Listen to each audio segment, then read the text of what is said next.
Hey, everybody. It's good to be back with you again. It's Dan the Man, and I'm excited about having the opportunity to share with you guys this week. Over the past couple weeks, we've been looking at how board games can teach us important life lessons. So, this week, we're going to be looking at Battleship. And this is kind of a nostalgic game for me. It's a game that I used to play with my dad as a kid, except that we played Battleship on paper. So, if you're not familiar with the game, it's basically two plastic cases. You open them, they give you some military type ships like submarines and destroyers and aircraft carriers, and you place them strategically on the grid. And since it's plastic, you can't see what your opponent is doing. And once you've got those placed, then you try to call out things like A3, and you're hoping to hit one of your opponent's ships. The object of the game, of course, is to sink all of your opponent's ships before they sink yours. So there's not a lot of skill involved in this game, but there is some strategy involved. You need to be very strategic in the way that you probe and attack your opponent.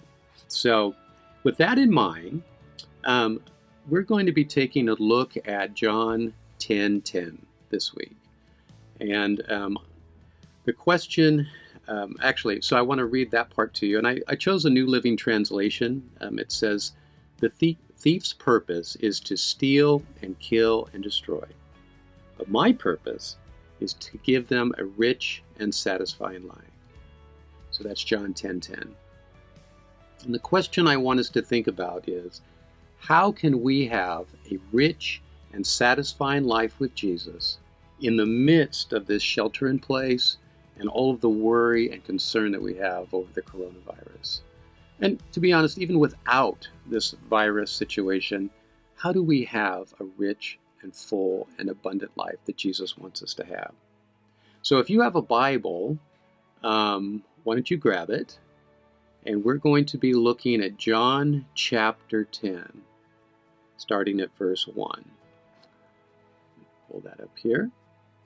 The title of this chapter is called The Good Shepherd and His Sheep. So I'm going to start in verse 1, and I'm going to read it to you.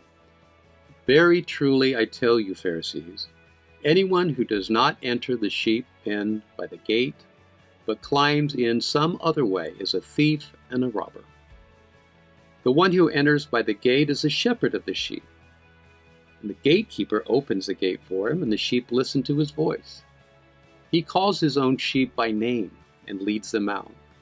And when he has brought out all his own, he goes on ahead of them. And his sheep follow him because they know his voice. But they will never follow a stranger. In fact, they will run away from him because they do not recognize a stranger's voice. Now, Jesus used this figure of speech, but the Pharisees did not understand what he was telling them. Therefore, Jesus said again, very truly I tell you, I am the gate for the sheep. All who have come before me are thieves and robbers, but the sheep did not listen to them. I am the gate. Whoever enters through me will be saved. They will come in and go out and find pasture. The thief comes only to steal and kill and destroy. I have come that they may have life and have it to the full. So let's take a look at this passage, John chapter 10, and I want to pull a few concepts out of this passage. The first one is that Jesus describes what it means to be a shepherd. A shepherd is someone who has a personal, intimate relationship with the sheep. And this is an analogy, the shepherd analogy. This is something that would have been very familiar to the people that lived during that time and in that culture. The Pharisees, the disciples, the people that were listening to Jesus would be familiar with this. We might not be so familiar, but they would have been very familiar with it. And so they understood that what it meant to be a good shepherd and to have that intimate relationship. One of the things that Jesus says is the shepherd knows the sheep by name. If you know somebody's name, that means you showed enough care and concern to learn their name. And Jesus knows everything about us. He loves us. He made us. He cares for us. He knows what we're going through.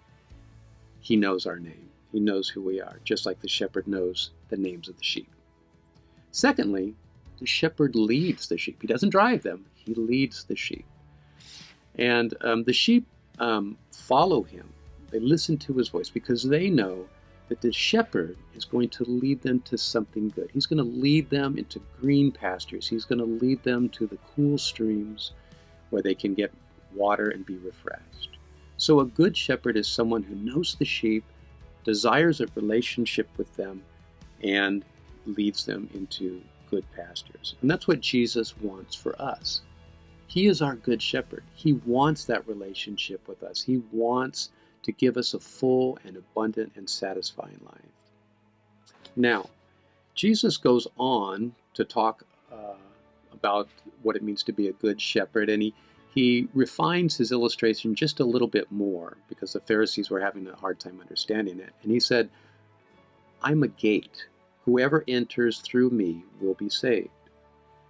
Now, as I thought about this idea of a gate, the sheep would go through the gate, follow the shepherd, and then go to green pastures.